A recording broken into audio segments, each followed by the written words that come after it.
네, 지금 대한민국은 복합 위기입니다. 그 위기의 근원은 대통령이라고 국민들은 말합니다. 국정 운영 지지도가 30% 초반대입니다. 집권 2년차 대통령의 국정 운영 지지도 30% 초반대는 바로 위기의 신호입니다. 대통령의 위기는 정권의 위기로 끝나지 않습니다. 김대중 대통령께서 서거 직전 걱정하신 세 가지, 민주주의의 위기, 민생경제 위기, 한반도의 평화의 위기를 바로 불러옵니다. 지금 가장 큰 문제는 윤석열 대통령이 국민과 소통하지 않고 국민이 공감하는 국정 운영을 하지 않고 또 국민이 바라는 그런 설계도를 보여주지 못하고 있는 것입니다. 대한민국이 길을 잃고 국민이 불안해하는 가장 큰 이유가 거기에 있습니다. 국민이 오히려 정부를 걱정하고 나라를 걱정하는 지경에 와 있습니다. 대통령은 워낙 권한이 막강하기 때문에 더욱더 겸손하기 위해서 끊임없이 노력해야 하는 자리입니다. 윤석열 대통령은 낮은 자세로 국민의 목소리를 들어야 합니다. 어제 발표된 4개 여론조사 기관의 조사를 보면 윤석열 대통령이 해야 할 일과 해서는 안 될 일을 분명하게 알 수 있습니다. 국민 다수는 대한민국이 지금 올바른 방향으로 가고 있지 않다고 생각하고 있습니다.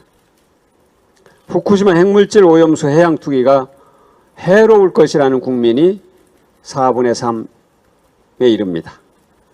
공정과 상식의 가치가 실현되지 않고 민주주의가 퇴행하고 있다고 말한 국민도 다수입니다. 특히 국민의 75%는 우리 경제가 나아지지 않을 것이라고 답합니다. 기대를 하지 않는 것입니다. 실제로 많은 국민의 실질 임금이 계속 뒷걸음질 치고 있고 생산과 소비와 투자의 트리플 감소가 1월에 이어 또다시 나타났습니다. 제조업의 수출 출하가 36년 만에 가장 크게 감소했습니다. 그런데도 정부는 국민, 민생, 성장, 평화, 미래를 포기한 5포 예산안을 고집하고 있습니다. 경제 포기 선언과 다름없습니다. 국회에서 국무총리가 29년 전의 택시요금을 말하는 것은 단순한 개인의 실수가 아닙니다. 정부의 인식과 정책이 29년 전에 머물러 있다는 것, 국민과 너무도 멀리 떨어져 있다는 것, 그것을 극명하게 보여주는 장면입니다. 국정운영과 내각을 전면적으로 쇄신해야 합니다. 오늘부터 정기국회가 시작됩니다. 민주당은 이 정권에서 무너진 것을 다시 세워 회복하겠습니다. 민주주의와 민생경제를 회복해서 국민의 삶을 지키고 경제를 살리겠습니다.